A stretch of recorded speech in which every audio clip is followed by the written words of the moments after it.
What is up, ladies and gentlemen, and welcome to the show. It is time for the Wrestling Wire. As always, I am your host, the Saint, and I am elated today. I'm exhausted because of how much energy was exerted for the SummerSlam event last night. What a phenomenal show. Those guys did fantastic. If you couldn't tell by the show that there was a changing of the guard, I'm sorry, uh, you're blind. That's plain and simple. Because it was fantastic. They did an excellent job of everything from continuing and closing on storylines, creating new and upcoming feuds, shifting of characters, and I mean, what better blow off could they have had for Roman and Brock than that? The tractor spot, while hokey, while it had wasn't perfect, it was funny and it made sense. Farm boy Brock and that big ass tractor that he had, and I couldn't tell what brand it was. All I can tell you is that it was red. Um, then they had the custom sides on the edge of the bucket there, which had his Beast Incarnate logo on it. Now, one other thing that was neat was because I was texting a bunch of people, so if any of them are watching, they will confirm I said this in advance. At about 8:30 or so, somewhere in that realm, we had gotten a good view of the ring and everything, and I'm like, by the way, I'm gonna go ahead and tell y'all that ring's not gonna stay on the ground all night. It's gonna get lifted up. Whether and now my original prediction was that's how they're gonna cover somebody and make them stay down for the 10 count is they had the lightweight aluminum poles. And if you don't know too much about a wrestling ring, they had the lighter weight poles that were very slender. There was no LED boards on it. So there was none of that stuff on that ring at all. That crap's expensive. That's why. And also, it's heavy. In our case, I'll put it to you like this: I have seen a 50-something-year-old man pick up the corner of a ring, fully dressed out, by himself. Now, is he a normal man? No, he's not normal. He's been a professional wrestler for over 30 years. And I think he's been in the business for like 35 or some mess like that. And if he can do that by himself to a 16 by 16, and he's not the size of a Brock or a Roman, don't you think that they could press it up? I'm fairly confident that they could have. So I thought that was going to be how the finish was. I figured he would like pick it up and shift it over a piece of board or something that would press the other guy down, and then they'd go to the 10 count and it'd be game over from there. Um, I didn't anticipate the tractor picking it up, but once I saw the tractor, I was like, "There's a ballast box on the back of that." Now, for those who aren't ingrained, a ballast box is essentially just a weight box, sits on the back of the tractor, and it's made to create counterweight, so it counterbalances the weight from the machine itself. So as the front bucket lifts something heavier, the ass end of the machine doesn't pick up. It makes your tractor stronger and able to pick up stuff and able to pick up things more safely, actually. Um, so it was just a really neat idea that they did. What was funny was Brock hit the ring twice before he got underneath of it to pick it up. He for a tractor guy, I'm surprised he didn't realize he didn't have his bucket low enough. But with the front tires on that thing, you can't really see that far down. I didn't get a good view of the front of the machine, so I couldn't tell whether or not you had any good sight line there.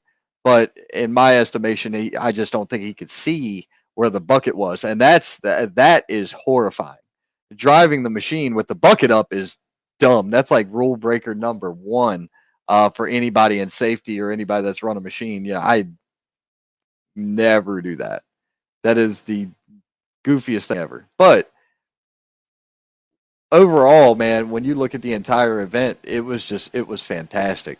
I thought it was a great show, and I also believe that uh, they they set the tone for what's to come. When you see a bunch of people who are predominantly not pro WWE, when you see a bunch of people who are predominantly AEW fans, and even they're, you know, keep this up. Don't change anything. Keep this going. Let's keep everything like this. When you see that reaction out of those folks, you know you've done something. And I saw it. My timeline was flooded last night with everything. Now I did make the joke about, oh, just because Farmer or I've been talking about burying people with a tractor. Here comes Brock Lesnar with a tractor at SummerSlam. I thought that was kind of funny, but either way, it was a hell of a thing. Gavin Tyler chiming in, best pay per view in a while. Yeah, it was a phenomenal show. Greg Mattingly chiming in, hey, what's up, dude? Um, Not much, man. This is my weekly wrestling podcast, and we are, just sitting down, shooting a breeze about the pay per view that took place last night. It was a fantastic wrestling show. We cover this show covers all things professional wrestling. This one is now predominantly going to be on the WWE AEW side, and I have a new show on Thursday nights that handles independent local wrestling. All the stuff running around right here in pretty much the tri-state, but I have a feeling we're getting ready to go up to about 5 states on that. Um, let's just say I know something you don't know, and I've got something I can't tell you. Um, we'll roll with that. Gavin Tyler chimed in. I was digging the outdoor venue, dude. That was a sweet venue. And they were rocking about a 20% chance of thunderstorms last night too, which is also crazy. Um, I was trying to find any recent news on the NWA. Unfortunately, I have not been able to find anything that's been going on with them lately. I'm trying to pull stuff up. I've been busier than hell today. That's why I look a little worse for wear. But you people on the podcast, you can't see this. Thanks to by the way, I need to tell y'all that's another really cool piece of business here. The Wrestling Wire has been able to be downloaded now for a couple of weeks on all your major platforms, be it Apple, Spotify, Google, Amazon, all that good shit. We have broken 100 downloads in just a matter of a few weeks. So, thank you, all of you out there, for that. I greatly appreciate it. And that was kind of the reason, that was the catalyst for change for me for this show. Because it's being downloaded in other countries. Let's see, I've got United States, Belgium, and the Russian Federation downloading the show now. So I got to thinking about it. I'm like, why would people in Belgium or the Russian Federation give two shits about independent South Carolina wrestling? A plus B doesn't equal WTF in this case. So I decided to shift it. We got the direct live show for Thursdays that handles all the independent stuff. I'll go ahead and tell y'all now this Thursday, 8 p.m., Mr. Cole Maccabee will be joining me, the owner Pro Wrestling Union and the commissioner of Classic Pro Wrestling. And we'll be discussing the next series of events there. While we're talking about that, or as we end on that note, we will discuss the gathering, which will actually be taking place starting Thursday in Charlotte, North Carolina.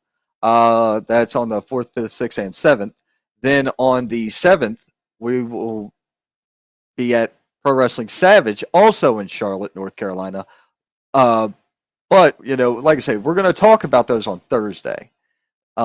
At this time, man, I'm still hyped from last night's show. I did want to say thank you to everybody who's downloaded the show. I greatly appreciate it. This has been a labor of love, and, we're only in our first year. So it is what it is. This is kind of the feel it out process to see how it goes. Just trying to make sure everything's done nice and legal. You got to be legal with this shit. So, oh man, if anybody has anything they want to say or add, the phone lines are open. And in that case, that means you can comment or you can request an invite, and I'll bring your ass here and we'll talk together. We'll compare and contrast. I don't care. I like talking to people. So at least about wrestling. I don't like talking to people about anything else, but and let's see. The show started off hot, man. You had Bianca and Becky. Now, a lot of people did chime in and complain about how many botches there were and things of that nature. To you, I will say this: you also have to take into consideration number one, botches happen everywhere from NWA, WWE, AEW, Impact Wrestling, your local independent promotion, your mama's wrestling promotion, and your daddy's girlfriend's wrestling promotion. It happens at all of them. So don't give me that shit. It happens everywhere. Sometimes in some places it happens more than others, and that's just how that goes. Now, with that being said, what I need you to also consider is this was an outdoor venue. That is a pain in the ass as well. Number two, humidity. If the humidity gets on those ropes, with the temperature change and things like that, the ropes are going to be slick. So that's a huge concern in my estimation, as well as, when you're doing stuff off the top rope. I've seen people slip on indoor ropes just as easily. So that's one thing to consider.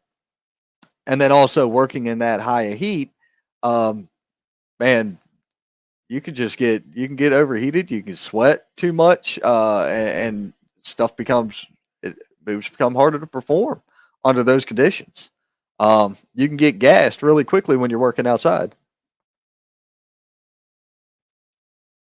Yeah, I need to turn that. We don't do politics on this show, so I don't want my cup being shown on air. It was shown on air years ago, but I've kind of changed my ways.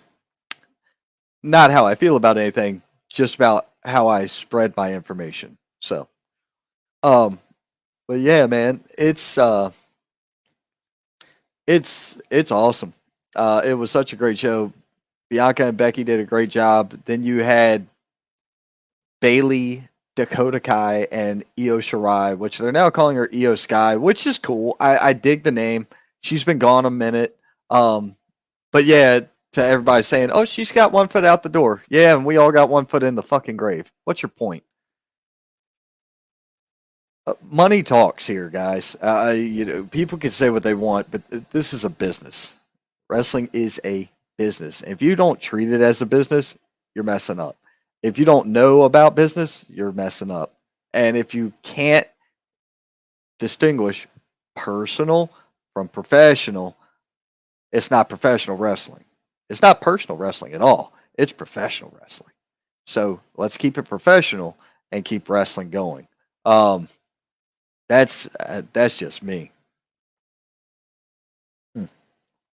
And yeah, it was hotter than hell out there today. I just came in off the grill a few minutes ago. I smoked me a nice cigar, made a nice dinner, um, and so now I'm just in here chilling in the air conditioning in my office, relaxing, talking to you folks.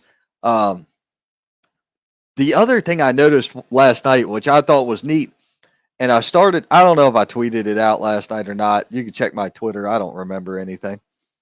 But no, I don't believe I did. I think I mentioned it to somebody else. We were talking about, I was like, man, look at all the red and yellow on the gear.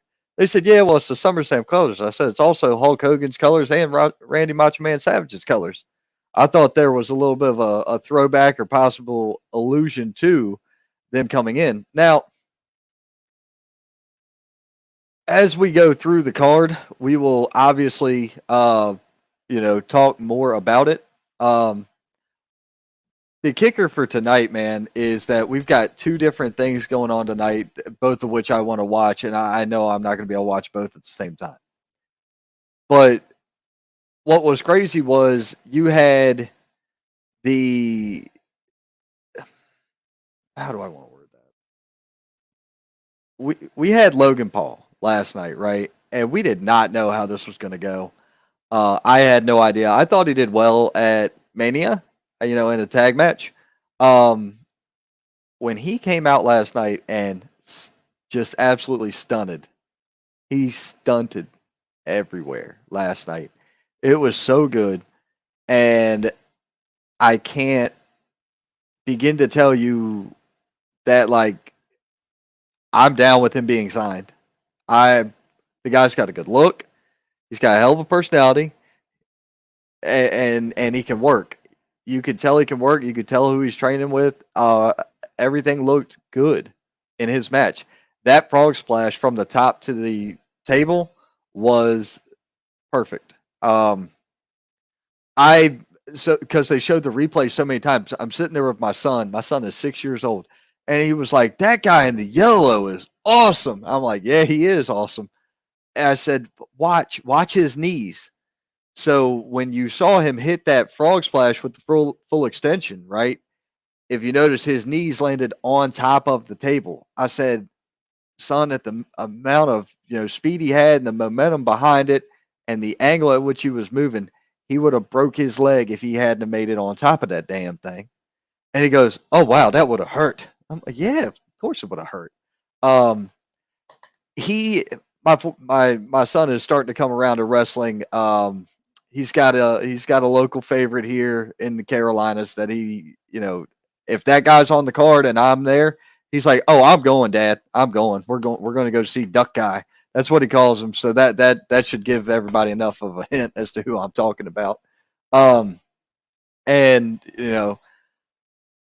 he sat there and watched the whole show with me while he was playing Legend of Zelda on his little Switch. But man, it was a great show from top to bottom. I was happy to see Logan Paul win.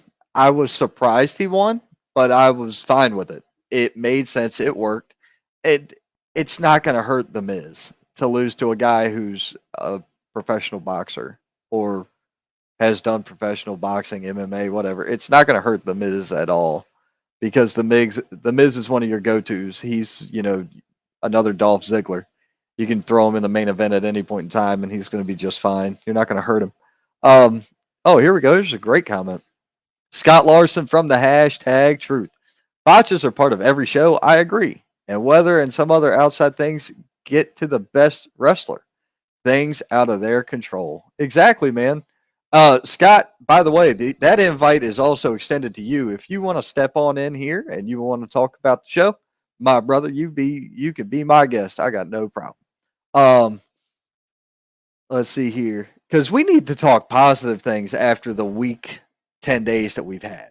We need to talk about positive things, and I don't mean positive as in HIV or whatever, because there's some things that are just cancerous and toxic to the sport that we love, and I don't really want to talk about those pieces of shit. Um, so I'm going to leave it at that. We also had the next match was Bobby Lashley defeating Theory. I didn't expect it to go any differently. I was not surprised at the way it ended with the tap out. That made perfect sense. He tapped quick to save himself from being in too much anguish. He took a good beating, but he didn't take a lot of punishment because he had just done a top rope move or whatever, or he was doing some athletic roll through move to try to do something spectacular, and he got caught by Lashley. When he did that, it also made it so he had, he still had plenty of gas in the tank, which leaves you to believe that he could come back later in the night, which we all know he did. The Mysterios defeating Finn Balor and Damian Priest of Judgment Day, but then Edge returns at the end. That was kind of a cool spot. I think there's more to the story than what we have so far. Um, so that just means everybody's going to have to tune into Monday Night Raw. Um, the ratings were up last week, and they're going to trend. They're, in my estimation, they are going to continue to trend upward. I wouldn't be surprised in the next 90 days, 30 to 90 days, that Raw and SmackDown both crack 2.5 million consistently, and NXT goes back over 1 million. I, I maybe a mil too. I wouldn't be surprised if that happened at all. Because everybody knows, because we can see it plain as day, that Papa H is running things now, and I am ecstatic about that. That show had a lot of Triple H written on it in my book, but it's the minor differences. The overall thing they didn't change much of because Vince has only been gone a week, so it's not like they were going to shift it that drastically that quickly. It wasn't going to be an overnight flip of the light switch. That's not how things are done in business. Um, Also noticed that their stocks went up way high. So, or their stocks were on another upward trend, rather. Let me rephrase it to that. So that way I don't have people going, oh, you don't watch the stock market. Well, I don't have time in my life to watch everything. Um, Another killer match of the night, Pat Mack. Holy shit. Dude is epic. The dude is phenomenal. And people that are, shitting on him for whatever reason. So he used to be a damn football player. And what who cares about him being a football player? It's one of those things where you guys are stretching to find a reason to hate somebody when you ain't got no reason to. The guy's funny as hell. He's organically good on the microphone. He is excellent on commentary. Him and Michael Cole are like the best commentary team running today by a long shot. And that's no disturbance to Corey Graves, but I do not like Byron Saxton. I do enjoy the NXT commentary team. I can see his guy. I can see him, but I can't think of his name. Uh, Barrett and what's the other guy? Tom. I can't remember that guy's name. But they are awesome as well. The only person on commentary right now I can't stand is the person Byron Saxton. I do not like that guy on there at all. I didn't like him as an interviewer. He would make sense because he would probably cower to most heels, so that would make sense. As a commentator, I just don't get. There's no sizzle to it. There's no panache on it.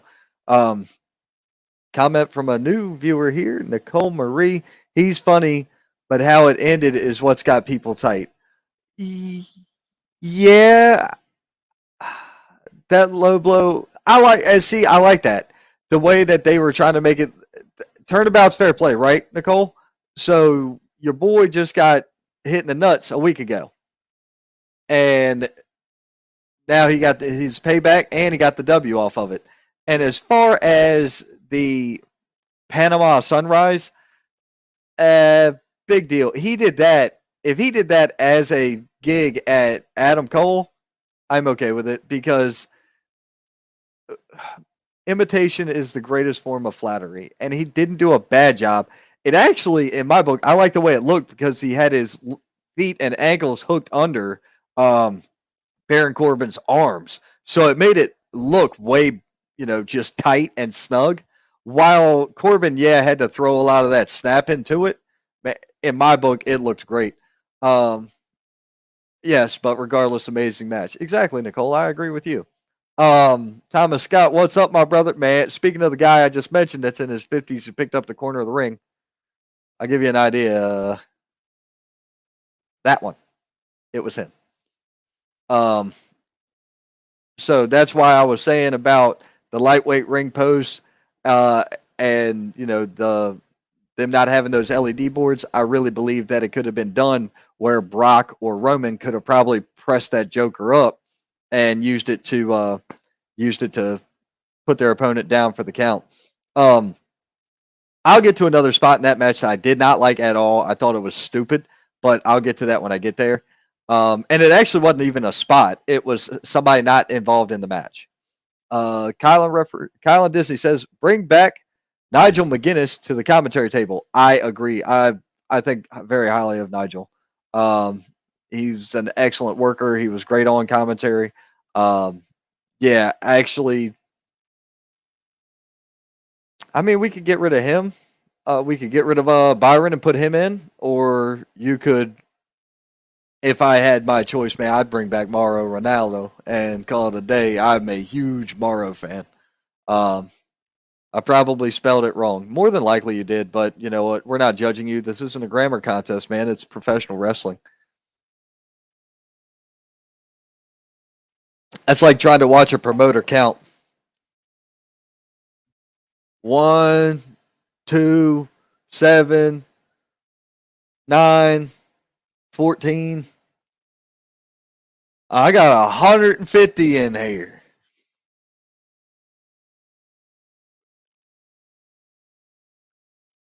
It happens. Whatever.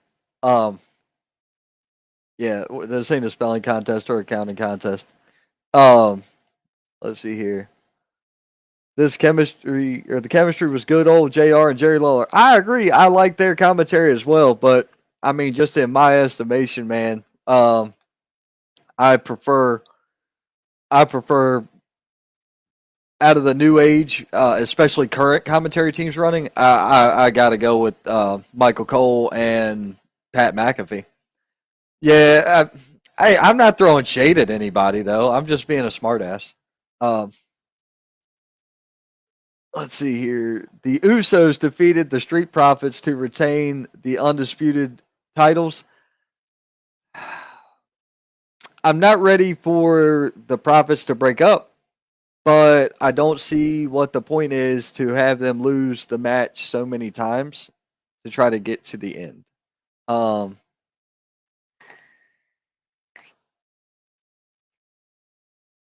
I don't get the point of the whole thing. Um, but either way, it was a great match, and I really felt like I felt like they did enough to keep it relevant, and there was no extra stuff. Double J did a great job as a referee. Man, it was a really good show. The run out with Riddle and Seth Rollins. Uh, I get it. I understand it. But unless that was going to feed from there directly into a match, didn't work for me. It made Riddle look like an idiot, in my opinion. It did not make him look intelligent. It didn't add fuel to it. Did they cut the match and kayfabe an injury to save time? Is is that what they did? And if that's the case, then they should have done something else on the pre-show. They could have done something on the pre-show for that matter to make things interesting. Um, but in that case, what are you going to put on the pre-show? Well, you could have put the Mysterios and Judgment Day match on the pre-show. That would have made sense. That could have worked. You could have put Lashley and Theory on the pre-show. That would have made sense. Once again, giving Theory more time to recuperate before the main event. You could have put both of those on there and given more time and room to everybody on the main card. That'd have been fine. Um, there's a lot that could have been done. No intercontinental title match. You could have added an intercontinental title match and moved those other two, or put both mid card titles on the pre-show. I would have been fine with that. There's a great many of things that they could have done. Um, Me trying to understand what they're doing with the Miz and Ciampa is not there. That's not happening. I don't get that at all. Um, Liv Morgan defeated Ronda Rousey to retain the SmackDown Women's title. Look here. Was it the best match? No. Was it going to be? God, no. We knew it wasn't going to be. But did it do the job it needed to do? Yes, it did. It's the same ending that they used on a Taker match. I believe Taker was working Brock, and Brock had him in the submission. I think it was the Kimura, and Taker taps out on his leg while he's pinning him. They give the victory to Taker. It's the same. It's the same exact finish. The only thing I think they could have been better or been done differently. You could have had Charlotte Flair come out and cost Ronda, which would have then in turn reignited their feud, which is dead in the water, and she was already in Nashville because that's where they are tonight for the Ric Flair thing. Um, I'm gonna catch this comment real quick, and that'll help everything too. Allie from Making Connections. Oh, where's Rick's last match taking place? What channel? It's going to be on pay per view. I think it's either 30 or $35 on pay per view. It's got like 11 matches on it. I've got to pull it up here in a minute. So that way I have the card and I can go over it. I'll go ahead and type that right now. Ric Flair's last match. Here we go. Oh,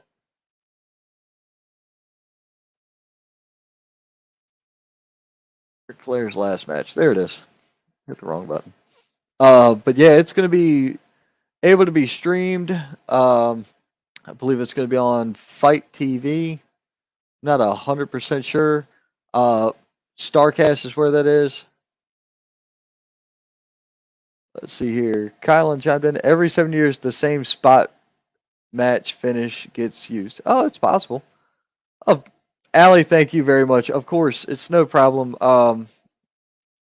It's going to be neat. I'm interested to see how it goes. Um, let's see here. You can. It starts in 1 hour and 33 minutes. It starts at 6:05 p.m. Eastern Standard Time. Let's see here. You can order it on high def on Fight TV. It is $35 for this pay per view. I was trying to see if I could get the full card. Oh, here we go. I do have the full card laid out for that, so I will talk about that when I get to it. Um, oh, and that comment's per Jim Cornette. I'm not a big corny guy, man. I'm really not. Once again, keep your world separate. Politics, religion, wrestling. Let's not mix those, and you're going to do better business. Um, just my opinion, but that's how I'm wired. Um, man, it's been a but SummerSlam, I'm going to keep going with that. It was a great show. Then we go to Roman Reigns defeating Brock Lesnar to retain, and it's the last time that those two are going to meet. That's cool. I have a feeling that it's not going to be the last time. Um, here we go. As a promoter, I have no opinions. Yes, you do. I hear them multiple times a week, and I am grateful for it. Um, I get to sit under the learning tree of people who've been doing this for up to 30 years. I have a great life for what I deal with in professional wrestling.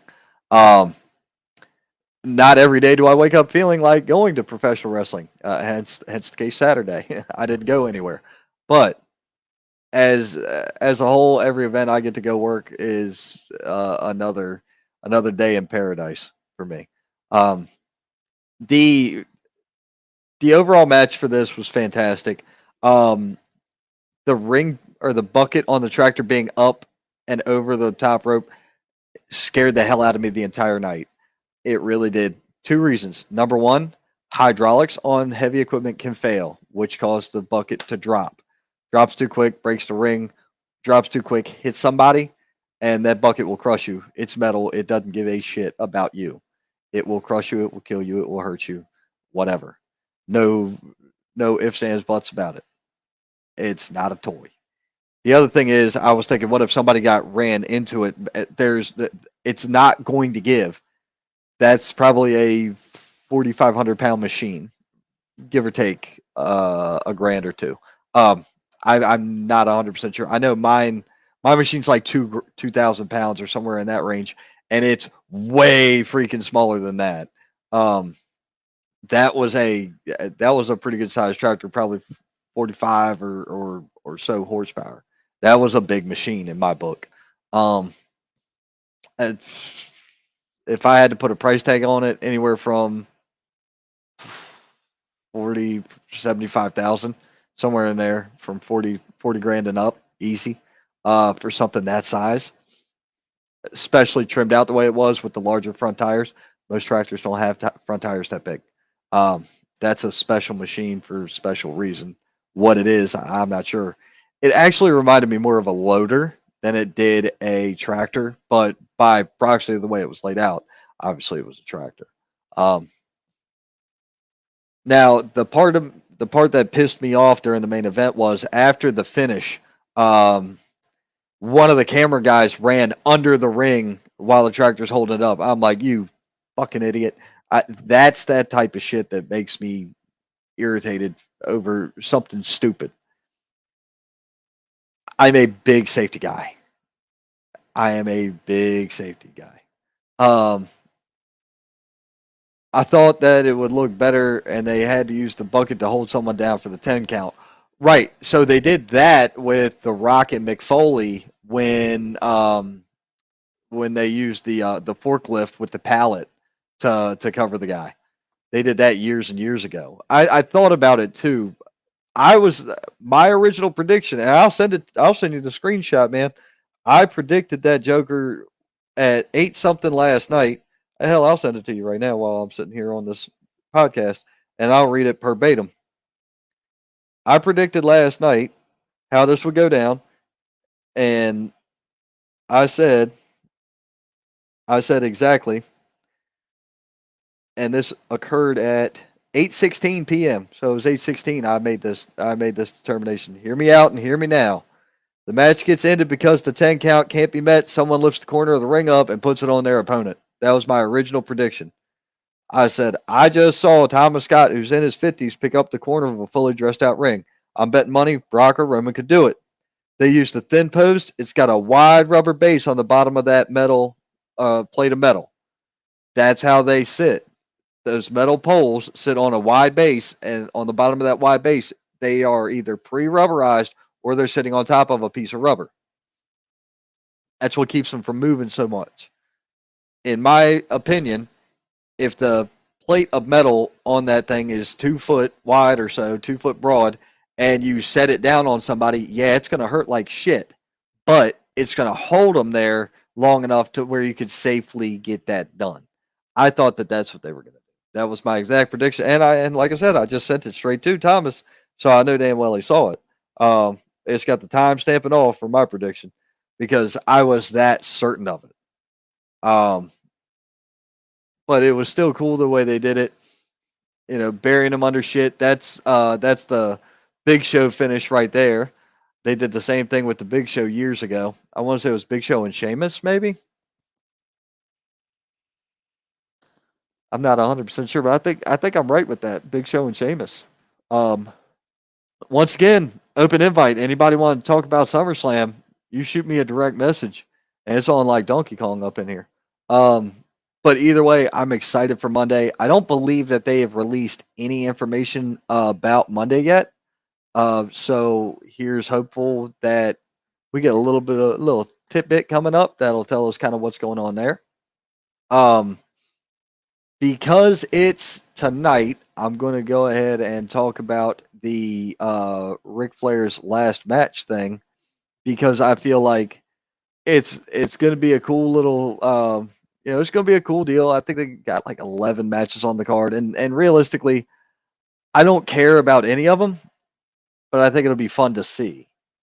So I am not saying I'm going to get it. I am saying I may watch it. We'll just leave it at that. Um, Trying to see if any information about Raw this Monday up yet. So that way we can figure out if there's anything new coming this week. Let's see. That's the Raw results. Yep, there's no Raw preview yet. They've got nothing written for Raw online, so there's nothing revealed.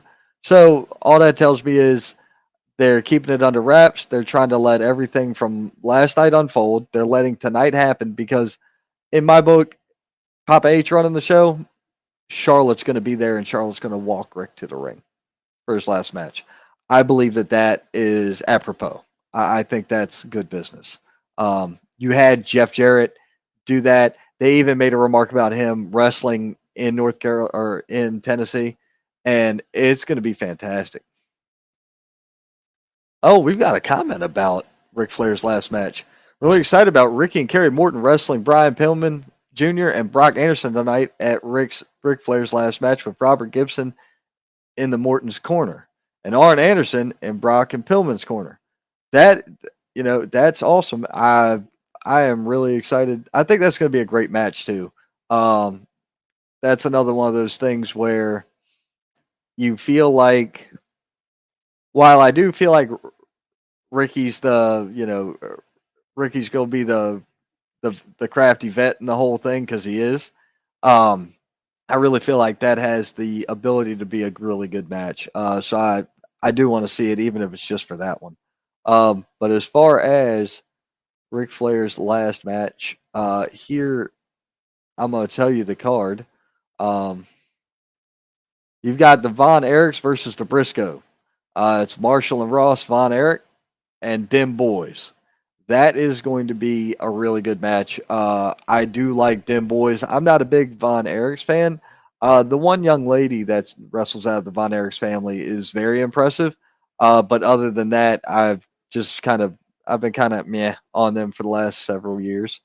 Um, Ren Narita versus Clark Connors. I don't know either one of those guys.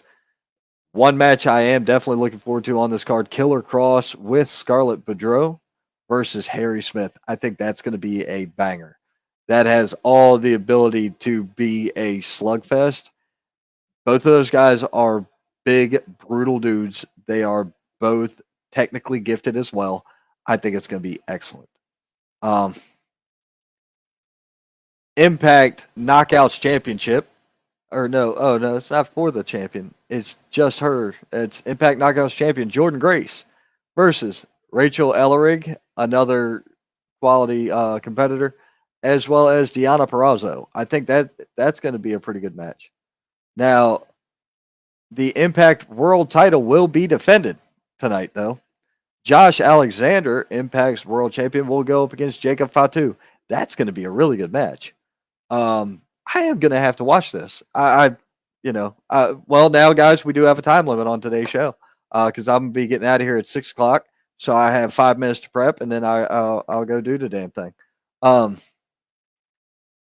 Ray Phoenix and Taurus versus Laredo Kid and Bandito.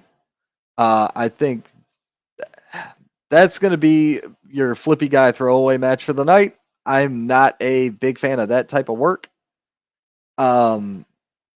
But it is what it is. Out of all of them, I mean, I like Ray Phoenix the best, but I think it'll be fun. Or is that a 4-way? Is that a 4-way or a tag match? It looks like a 4-way.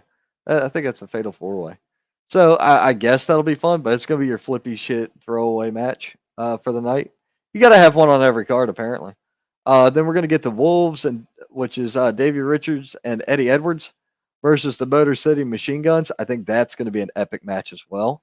Then, as Thomas mentioned earlier, we have Kerry and Ricky Morton with Robert Gibson versus Brian Pillman Jr. and Brock Anderson with Arn in the corner. I think that's going to be good. Bunkhouse Brawl Battle Royal. Participants are still to be named in this. Okay. As far as bunkhouse brawls go, it depends on how it's done, how it's built, how it's crafted, how it's presented, and how it's conducted. There's a lot of people in those. So it depends on how it's done. Looks like we have another four corners match. Jonathan Gresham versus Nick Wayne, Alan Angels, and Takashita. I'm just going to say his last name because that's it.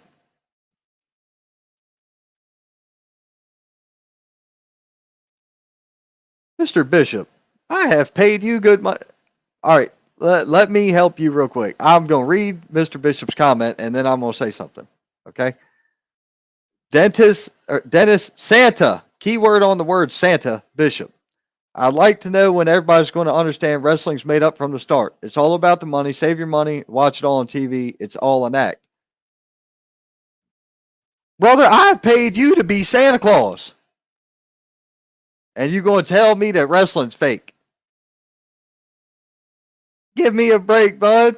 I mean, dude, I've seen you in person more than one time in the Santa get up. I've paid you to come to my house as Santa. Of course it's fake. That doesn't mean anything. It's entertaining as hell. Come on, brother. Man. Good Lord. Let me catch up on some comments and then we'll go from there. Oh, Jesus. Let's see. Love him or hate him, I respect everything Ric Flair's done in wrestling. He does deserve a huge farewell. Dude, he's had his huge farewell. I just don't want the guy to die in the ring unless that's really what he wants. And then, okay, I'm fine with it then, too.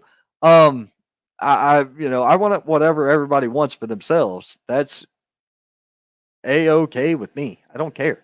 But yeah, Ric Flair deserves to go out. What he needs, he got his roses while he was alive. At least we can at least agree on that. I agree with you and Thomas. I think both of those matches will be great. Oh yeah, Briscoes versus Von Erichs is going to be off the chain. Yes, it is. The Ric Flair roast was awesome. I didn't get a chance to watch it. Let's see here. Brandon Chuck Brown, Karen Ricker will be at Coalwood School Supply Drive Wrestling event, Coalwood Middle next week, or it'd be next Sunday, August 7th here in Charlotte. Yeah, I'm going to bring that one up here in a bit. You can't say the Motor City Machine Guns and not do the hand gesture. Come on. I don't know the hand gesture for that, so I can't help you. Thomas Scott said, "What's up, Uncle Dennis?" Exactly. Santa's fake. Yeah, exactly. Um, let's see. Thomas once again said, "Hey, Uncle Dennis," and then Kylan said, "I think everyone knows Dennis." Yeah, I'm pretty sure most people do, man. But like I say, if I paid him to be a Santa Claus, why would he talk about wrestling being fake? Just a thought. It's just a theory. I don't know. Oh, I'm being kind. I'm being kind. I'm just, he's gonna come in here talking about wrestling, but he's Santa Claus. He's a good guy. I like the guy. I gathered that. I understood that he's your shoot uncle. Yeah, like I said, he's a nice guy. I met him. I just thought it was funny. Um, and you can see I'm laughing, so I think it's funny. I think it's fine. I don't have a problem with it. I don't think he's going to die in the ring, Ron. Hopefully he doesn't. Yeah, I agree. I don't want him to die in the ring either. I'm just saying it's that type of shit's happened before, so I'd be kind of concerned. You saw that movie, The Wrestler. Um, And then you got the main event, which is Ric Flair's last match. It's Ric Flair and Andrade Idolo versus Jeff Jarrett with Karen Jarrett and Jay Lethal. So I think it's going to be a good match. If you want me to call the finish, I'll call it right here, right now. Ric Flair makes Jeff Jarrett tap out with the figure four leg lock. That's how we go home. That's me calling the finish from a couple of hours away. Yeah, there's a ton of history in that match. It's going to be something to watch. I'll give it that. I don't know how good it's going to be or what all is going to happen, but I think it's going to be a phenomenal matchup. Um, and the website, check out starcast.com. If you're looking to watch it, they can lead you to Fight, or you can order it from your local cable or satellite provider. Uh, if you want to order it, you can do that. I think it's going to be a pretty good matchup. I mean, Double J. I watched Jeff Jarrett's Broken Skull session earlier today. Actually, that's what I fell. No, I fell asleep watching the Sami Zayn one, but I caught up on the Broken Skull session earlier today, and it gave me clarity on a lot of things. Um, I like listening to guys talk who've been in the business because you essentially get to sit under the learning tree while you don't get to interact and actually pick their brains. You get to learn from what they're saying. It's fantastic. So like I say, I really enjoyed that. Um, that interview was awesome. Tonight, unfortunately, we have the Kurt Angle biography at 8, where we have the Ric Flair show starting at 6:05. I wonder if that is going to be at 6:05. One of two reasons. Number one, 6 o'clock when the senior citizens discount starts, and number two, 6:05 is a throwback to the old NWA and Jim Crockett days. Um, where the territories ran on TBS or whatever at 6:05. So I get that. What is up, Wesley Flasky? I don't know, brother. Just sitting here shooting a breeze. We've already covered SummerSlam and Ric Flair's last match, so I'm going to be moving right along into the next whatever I can find about it. My question is, why Jeff Jarrett? Well, a couple of reasons. Number one, I don't know how many more people Ric Flair would trust to do him right, do him justice, sell for him, and work safely rather than a Jeff Jarrett and a Jay Lethal. I mean, he pretty much trains with Jay Lethal. We all know that. So I mean, I think it's a great one. Jeff Jarrett at one point was supposed to be a horseman, and that's why Flair trusted him. Right? I remember hearing about that. The NWO. It was during right before Jeff went into the NWO, um, and he was supposed to. They were supposed to redo the Horseman. That's exactly right. Um, that was in the what 96 to 98 era, somewhere in there. That occurred, I believe. I go watch that show. Uh, Everyone send me $34.99. I come to your house, put on a better show than washed up Ric Flair. Yeah, but you're not going to put on a better show than everybody else on the card. I I wouldn't pay 39 or 39, 34.99, 3.99, $1.99 or 99 cents to see just the one match. I wouldn't do it. Uh, but I'd pay to watch the entire event because there's going to be a lot of other cool matches happening there. Um, he said, "Come to my house, Uncle Dennis." There you go. That's Jarrett's history is deep in Nashville. Oh, of course it is. It's huge there. Wesley Flasky, ain't I great? No, no, no. Don't do this. I don't need this today. Um, I remember that was with Steve Mongo. I don't remember if that was the occasion where I don't know if that was the level of horseman that he was joining or what. I don't remember exactly when. But if you watch the Broken Skull sessions where Jeff Jarrett was on with Austin, you'll definitely hear that whole chestnut. It's all there. Let's see here. Impact Wrestling this week was. Eh. Oh, it was actually before that Brown and Chris Benoit and Dean Malenko. Hmm. Like I said, man, I'd have to sit there and figure out what was up with it. Um, why is Johnny Gargano on the Impact Wrestling page? That's kind of weird. But Johnny Gargano makes an appearance on Impact Programming to speak on Alex Shelley's Impact World Title opportunity. Oh, okay, that's cool. Let's see here. They grabbed Barry Windham instead. Flair was supposed to be part at that point. He was replaced by Flying Brian Pillman. Four Horsemen redo. Yeah, that was definitely the Four Horsemen redo. Um, good lord. Let's see here. What else we got? It looks like coming up, there's going to be a bunch of stuff for Impact, but I was trying to see what they just did. They're going to be in Chicago. Why? Are they? Is Impact drawing the look? I start talking about Impact and I start yawning. That's horrifying. Are they drawing a decent crowd? I mean, I'm hoping they've been getting better. Because they've had some rough stuff. Yeah, I'm thumbing through here. I know that they've got a story going where they're trying to get one of the Motor City Machine Guns to challenge uh, for the world title, or the Impact Heavyweight title, whatever you want to call it. Um, uh, it's I guess it's going to be a neat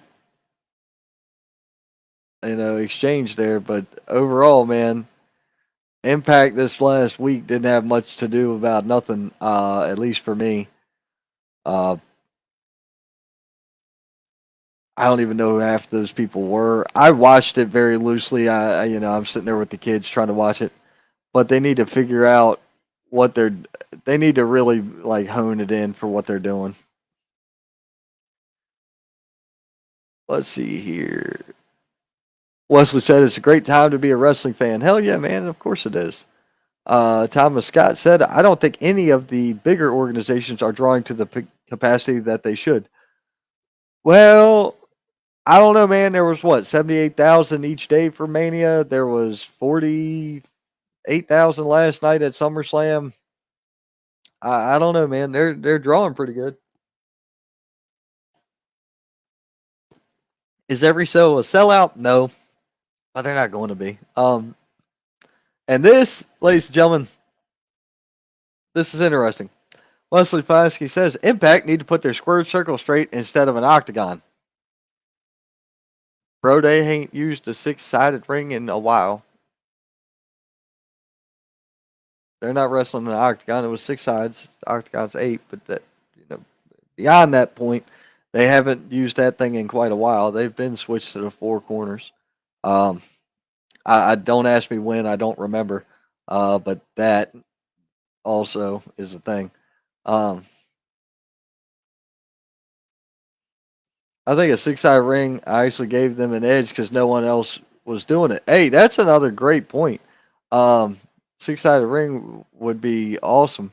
Um, Anything to set yourself apart, especially if it can be a nice. Uh, I guess in my case, like, look, I'm not against a six-sided ring. But let's say I was buying a ring tomorrow, I'd be going after an 18 by 18 low boy, and I would probably go with one that I could do plywood instead of plank. But that's just me. That's just me in my opinion. I'd be going that direction. 18 by 18 low boy plywood. That's that. I just feel that way about it. I like the idea of that. I went and checked out some video and listened to the different sounds of different rings. Um, and I think I like the pop the best out of an 18 by 18 that had plywood on it. I thought it sounded the best. But either way, it was a fantastic.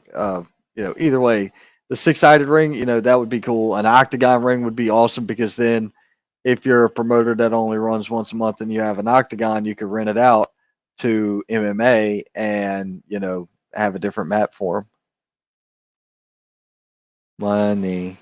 You can make money when you have products that you can use and rent out. So, yeah, Impact hasn't been hitting on much in my book, at least not for me. I haven't been all that impressed with it. So I've been, like I say, watching it loosely. Yeah, exactly. That's how long it's been since I watched it. I started watching again when I came back from vacation. I checked it out that Thursday night because we got in right at 8. So I just turned on the DVR and, after sitting in the car for 15 hours, I just kind of wanted to relax.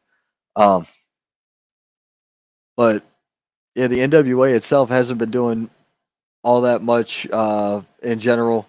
Now, I find it funny that Alundra Blaze is everywhere right now. She's been on NWA. She's also been on NXT, all within the last couple of weeks.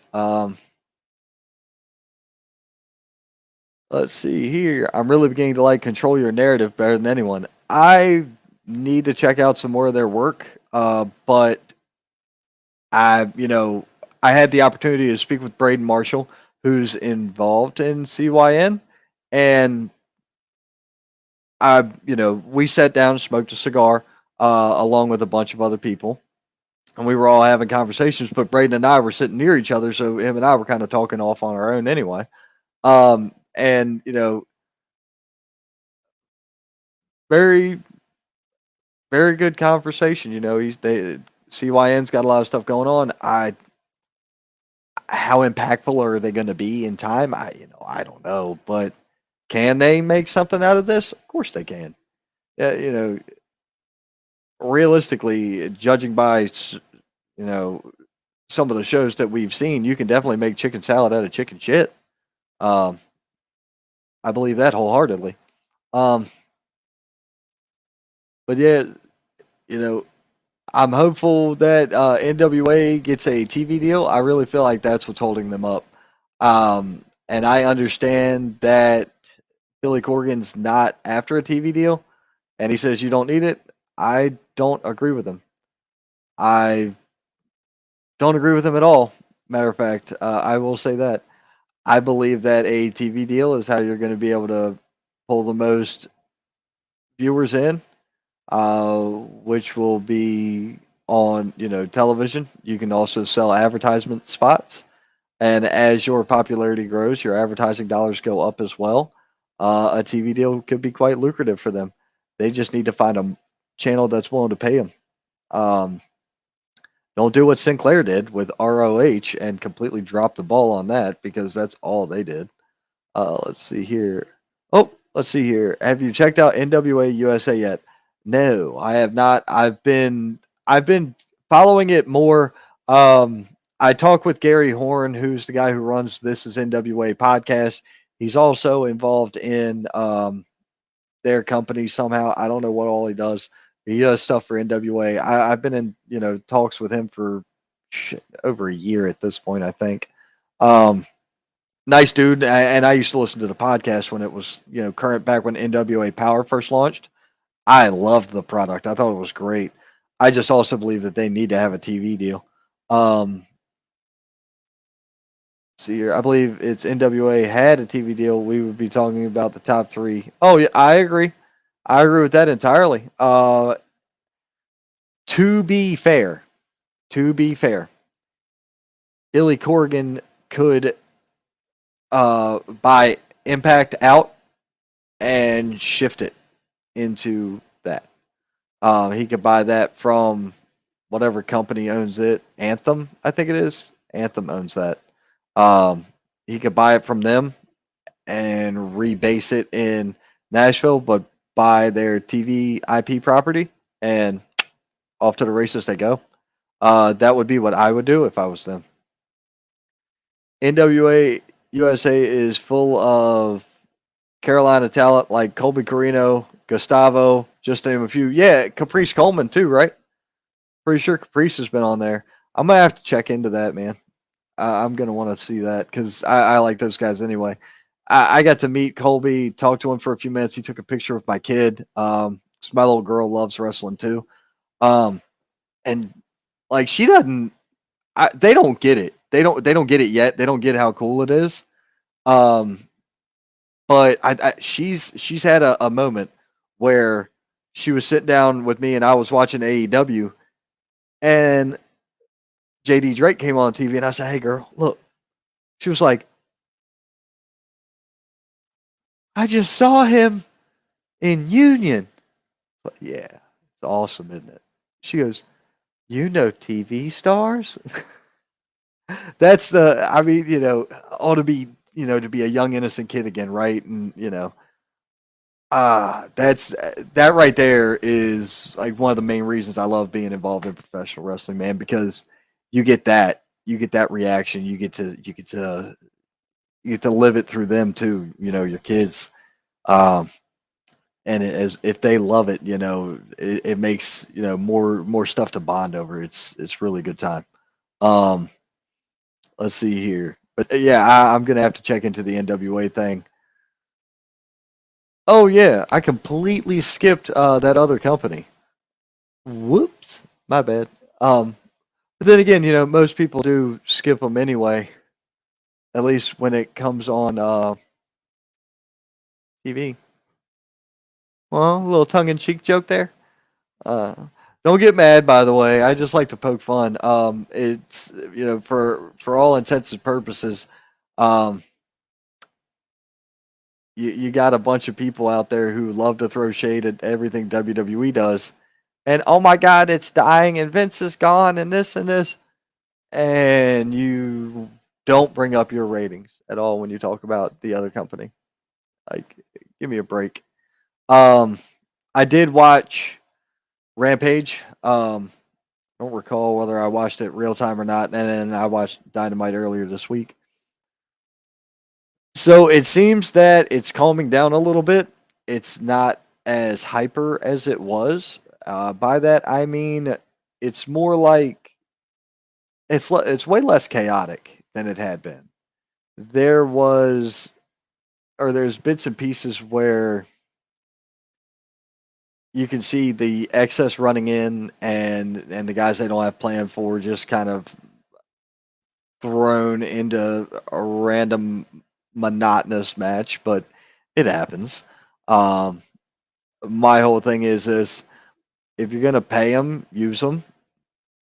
You've got all this talent, all this time, the places to work. I think they need to restructure how it's done. Yet again, look, yawning because I'm talking about AEW. It's unfortunate that that happens.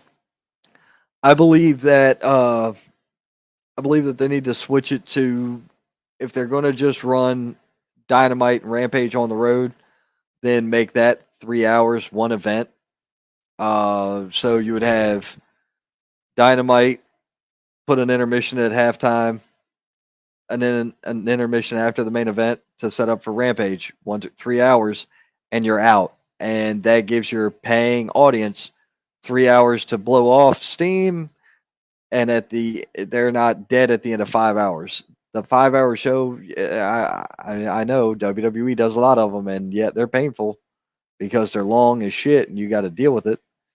Uh, if you want to see the whole thing, it's just trying to do that to keep your crowd high the whole time. You know, you won't, or at least peaking and valleying and growing. Um, let's see. It's just nice to see our local talent getting in there on AEW. It is, but we've also seen our local talent on WWE, man. Luka Daniels was on main event. I've seen other guys on TV. Um, yeah, I know AEW normally does pull more for the indie darlings, but here's the other thing. You know, WWE held that tryout up there, and there was a lot of injuries and concussions that came out of that during SummerSlam weekend. Um, think about this, because this is very important. WWE recently stated they're going to go back to looking in independence. So, when you already know guys who've worked there, and you already know guys who were supposed to get shots there and do work there a couple months stint or whatever, that just means the door's opening back up. I'm telling you what I know. Papa H is gonna hook it up. I'm not saying AEW is going anywhere, but what everybody thought was shots fired and the war is on and all this other shit. Um, one of them shooting rubber bullets, and the other one's shooting 50 cows. You take your pick. Um, because that's kind of what it's like. It's almost, it's not Mike Tyson versus Urkel, but it's still up there. It's still a pretty vague difference between the giant one. The other three could all work together, and it's still going to be just close at best. Um, or the other three could all work together, and they're still not. I still don't think that they could punish the WWE at this point. Let's see here. Priest Coleman is definitely all over the place. Yes, he is. He is everywhere. Wesley chimed in. My 12-year-old son watches it well. Yeah, man. Thursday night slots open if you have a TV deal. And then Travis said, "Yeah, I seen that. Yeah, man." Um, and I guess one of my other issues with AEW is kind of like the random matches. For example, I get the story between Ethan Page and Leon Ruffin. That's a matchup that doesn't match up. Two completely different classes of character, two completely different styles of worker. It it was, to me, it wasn't even fun to watch. I didn't enjoy the match at all. Um, oh, no storytelling. It's a lost art. There's a lot to that. There's a lot to unpackage in that comment, man. Um, I That's a big issue in my book too. Um, Lee Moriarty versus Matt Sydal was fun to watch. I did enjoy that. Um, let's see here. the Acclaim debuted their new music video. I didn't give a rat's ass about that. Now, I will say one thing that was funny. Um, I posted a meme earlier today. Some of you, if you're lucky, may have received it privately. Um, I always try to send it to some buddies before I post it, kind of like a here. You get to see it before other people did. Um, and then I posted online. I made a pretty funny meme involving the Acclaimed earlier. Um, I'm not a big Acclaimed fan. They're good in the ring. The whole shtick doesn't really work for me. Um, I don't get the shtick. I don't get the character. The one thing I will say about WWE is the storytelling get you invested. Yes, I am a firm believer that stories are the reason that we tune into this. It's no different than a soap opera. You tune in for the story. The action is obviously entertaining, but if there's no meaning to it, what's the point of watching it? Or what's the point of trying to enjoy it if there's no real point? Um, and telling a story in the ring, that age is long since past. You don't see very much of that anymore. But when you do, it's special, and you know you love it. Uh, Anna Jay versus Ruby Soho was fine. It wasn't a bad match. It just it is what it is. Uh, the fact that Anna Jay's heel now is kind of weird to me because I figured she was going to be. I figured she was going to stay face and carry forward with that. Um, Well, so I actually think that if Triple H was given total control of creative, he would blow the rest off the map. Triple H does have creative control at this time. Yeah, Triple H does have creative control right now. Pretty sure. Pretty sure that's what I read. Um,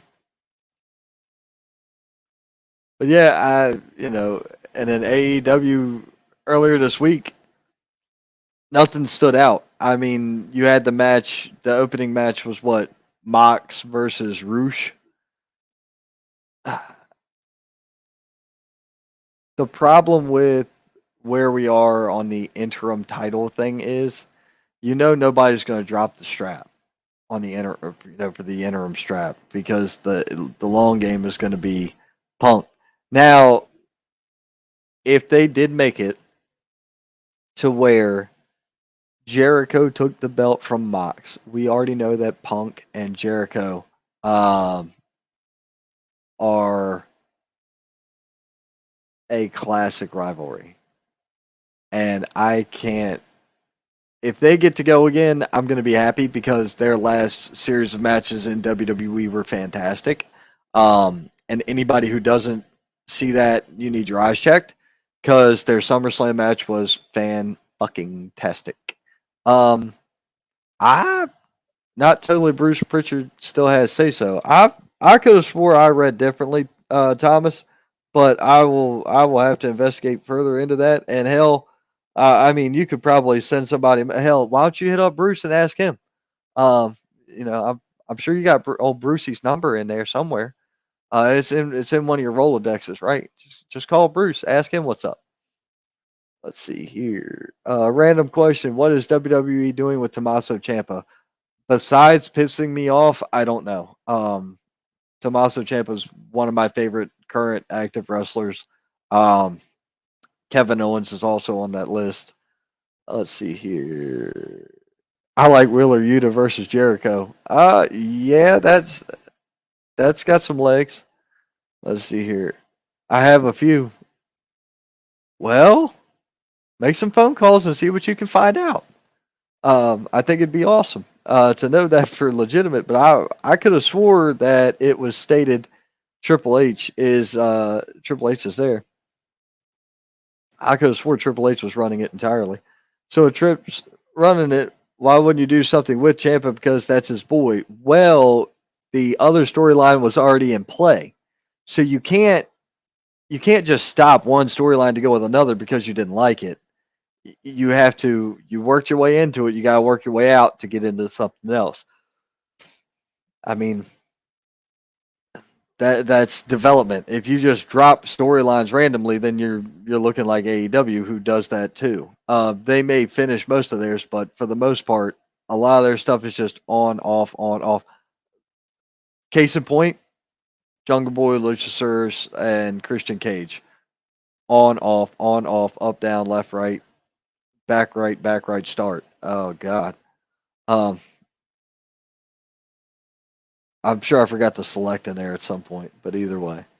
Uh, yeah, man, that is pretty much everything we have covered all the last week in the big leagues. We've talked about SummerSlam. We've talked about Ric Flair's last match, which is coming up tonight. So, guys, it's up to you. It's up to you folks here in the audience. What do you want to talk about next? You either throw comments at me, questions at me, or you tell me that you need to come on there to tell me how much of a jackass I am. Those are the things that we can do. Um, because at an hour and 16 minutes, I covered everything I wanted to cover and said everything I wanted to say. Um, so I'm going to give it just a few moments. If we don't get any comments or anybody wanting to talk more about it, we going to call it good, and I'm going to go chill. That's what the plan is for the day. I mean, I could sit here and just thumb through Facebook and randomly speak on things, but I'm not really interested in that either. Now that looks like fun. I want to do. I want to go shoot a gun to get the barrel so hot I can light a cigar. That looks great. I swear to God, people on the internet do dumb shit just for attention. Um, hey Dennis, I had a good time messing with you too, buddy. I'm sure we'll see you this fall. I actually wanted to set up something with you in the winter, so I will get with you. I've got your card. Um, I actually want to set up a couple of events with you involved, but that'll be between you and me. We'll figure some stuff out, man. Um, oh man, yes sir. Let's see here. Like I said, I'm pretty confident that I'm gonna check out the Ric Flair's last match thing. I'm not sure exactly how I'm gonna check it out, but I'm gonna check it out in some form or fashion. Um, Setting up Tommaso Ciampa to take on the Miz, I do too, and that's a good safe match. But then you're gonna have the people out there bitching, just like uh, who was it?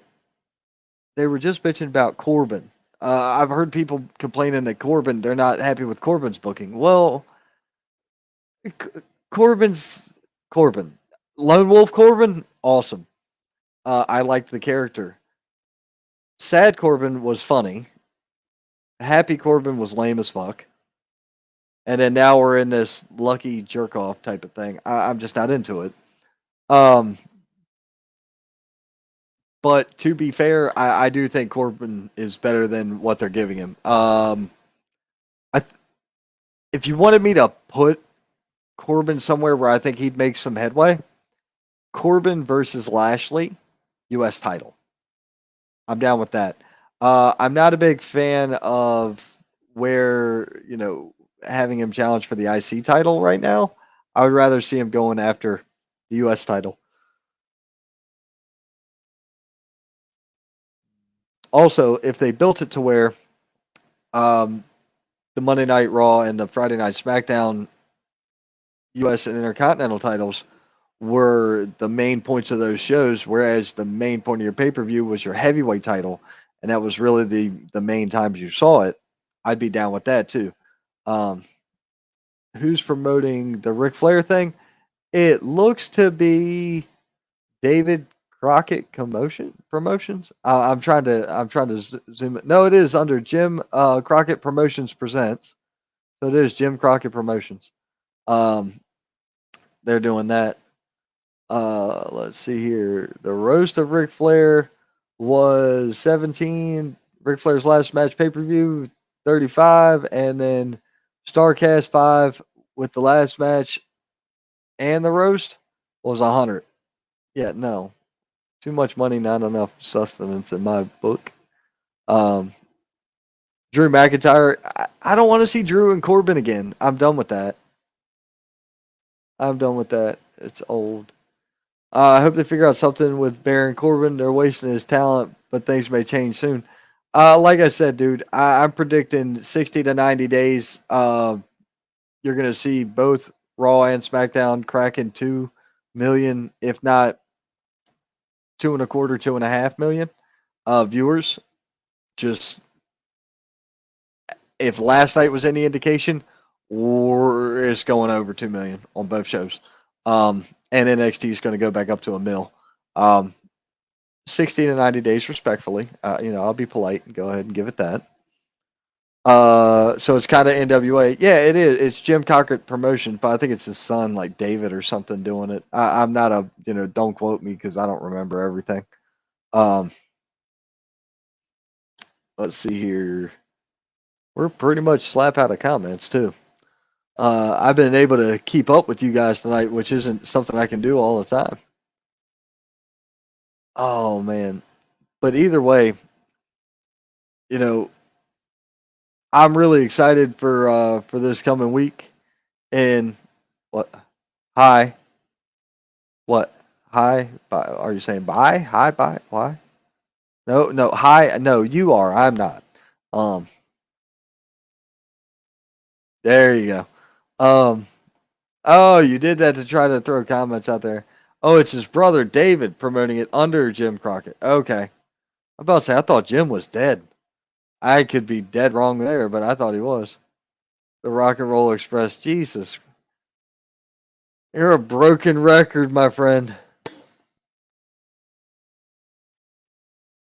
Oh man. Everything is crazy. Let's see. You said you were out of comments. Yeah, I know I said I was out of comments. Either way, man, it seems to be that everything, everything is on a positive note right now for wrestling. So I can't wait for that. I am really excited. Oh man, Thomas, I gotta go back to cigar shop before I go to North Carolina again. Um, that's for sure because I smoked a very good cigar today. Um, and I will definitely see you Saturday. The plan has not changed. I still got to get a room up there in Charlotte because I don't know if I want to drive back and forth 2 days. I'll I'll talk to the wife and see what she wants to do if that's what she wants to do, and if not, the hell with it. If she's not going, I will drive back and forth 2 days. But I'll either way, yeah, I'm coming to Charlotte for the gathering, and then we're working Sunday Pro Wrestling Savage. I'm ecstatic for that. Um, so I'm still up in the air on what exactly I'm doing. I just know I'm gonna be doing something. Because if you didn't know, um, tonight you're gonna see the Rock and Roll Express being represented by the Mortons, Ricky and Carrie. Ricky and Carrie are also going to be at the Gathering in Charlotte. Then they're going to be at Pro Wrestling Savage on Sunday. So that's going to be badass. Dude, of course I have a busy weekend. Always have busy weekends. Yes, I am announcing. I will. I'm going to be there on time. Um, like I said, no matter what, whether I stay in Charlotte or drive the next day, I'll be in time, on time, in time, every time. Let's see here. Both Crockett Jr. and Sr. has passed, but David worked for the company for over 20 years. He's the man now, but I doubt he'll stay in the business. Uh, you know, he could do this as a one-off and retire, or and just let it chill after this, because he's going to be getting a pretty penny out of this. He's going to get a hell of a couple dimes out of this. So he could just use this as kind of like a great swan song. Because there's not many other people out there left that would garner that type of attention like Ric Flair. Um, Hogan, maybe, but Hogan's never going to work again. Not after his back surgery. Uh, Sting, maybe. Sting might do one of these in another 5 or 10 years. That's possible. But beyond that, who else? Who else from the Crockett days is going to work another match. I mean, maybe Jeff Jarrett could do that. I don't know. No, was Bret Hart in the Crockett days? Bret won't work again. I don't think either. I don't think Bret will ever do anything in the ring again. Not after his concussion and seizures or stroke and shit. No, I don't think he will. Does this tonight diminish at all the final match with him and Shawn Michaels?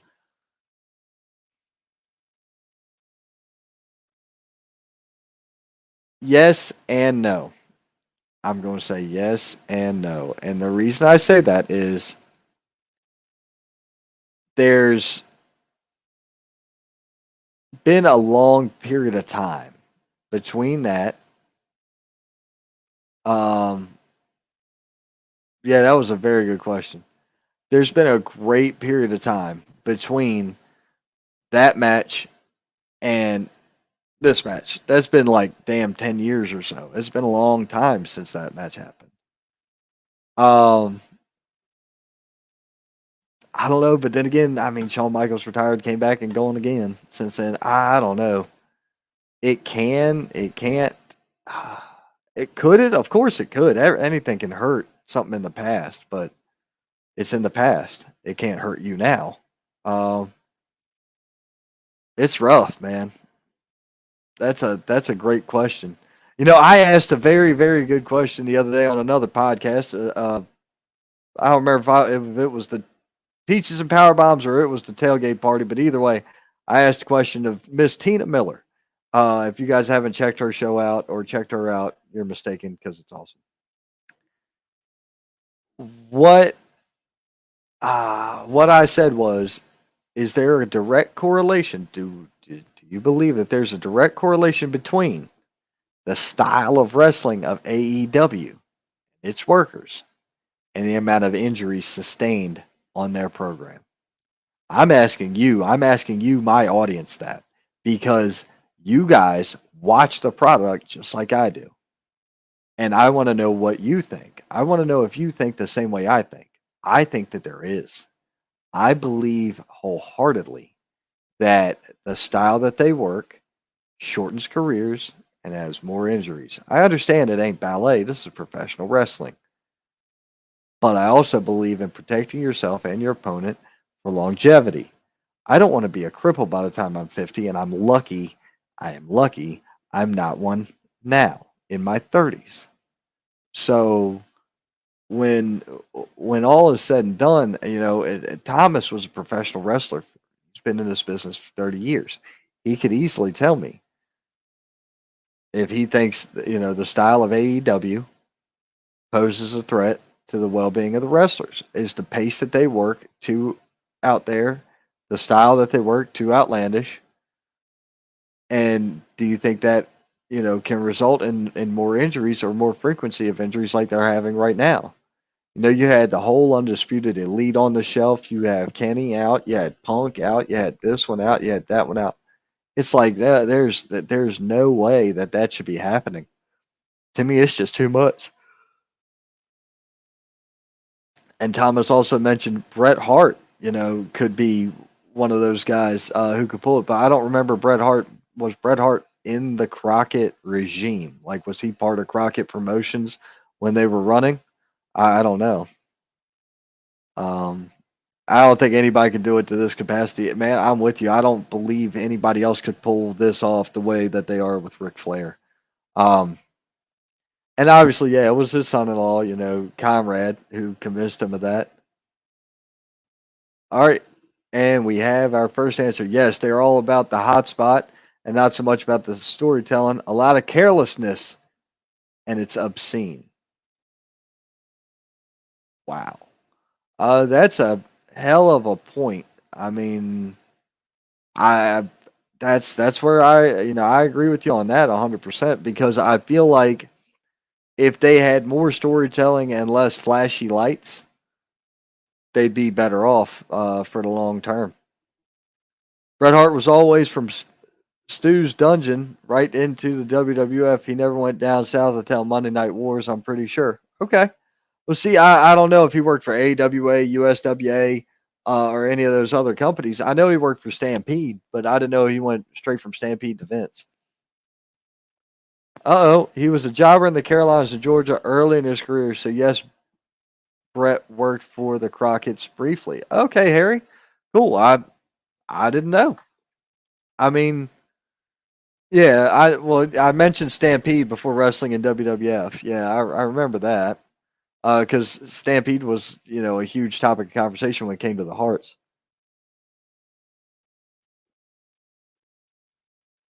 But either way, guys, you know what? It's been a great show. Thank you all for being here. I greatly appreciate it. Um, Man, yeah, Harry's a fucking historian guy. I mean, well, he knows a lot about history. I don't know if it's all. Cause Harry's kind of like myself. We got a little fog in the headlights. If you're picking up what I'm putting down, I know Owen worked a lot of Memphis shows. That I remember hearing. Jeff Jarrett actually mentioned that because when he was talking to Austin, because he was talking about how him and Owen were riding together and they were tag teaming and this and that. Um, but either way, guys, I appreciate everybody being here and enjoying the show. And I'm gonna get off here now, so that way I've got plenty of time to get ready to enjoy Ric Flair's last match. Again, uh, and hopefully for the last time. All due respect for everything Ric Flair's done in this industry and legacy that he has left and the mark that he has left on this industry. I still would rather him not do it and still be standing um, than I would him do it and not be here no more tomorrow. I'm not. You see what I'm saying? And I don't know the guy personally. I don't know his family personally. I still don't. I still just don't like the idea of that happening, man. It still got me kind of foggy. Greg Yozo chimed in to say Ric Flair's 10th last match. Yeah, there we go, man. I think you got it on the money there. But uh, either way, I'm hoping it'll be a good show. The rest of the card looks fun, and we will be sure to talk about it next Sunday. Uh, don't ask me what time because I don't know. I might talk about it on Saturday while at the gathering in North Carolina. Remember, the Gathering 3 presented by T Mart. Check it out on Facebook. If you don't know what I'm talking about, check my social media because I guarantee you will see some posts from it if you scroll back far enough. Um, is this being streamed anywhere? When you say this, do you mean Ric Flair's last match or are you talking about this, what we're doing right now? You got to clear that up for me, Greg, and I'll tell you exactly what you need to know.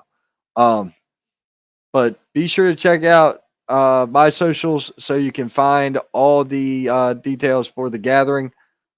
Flair's match, yeah, man, it's on Fight TV for $35. It's like 11 matches on the card.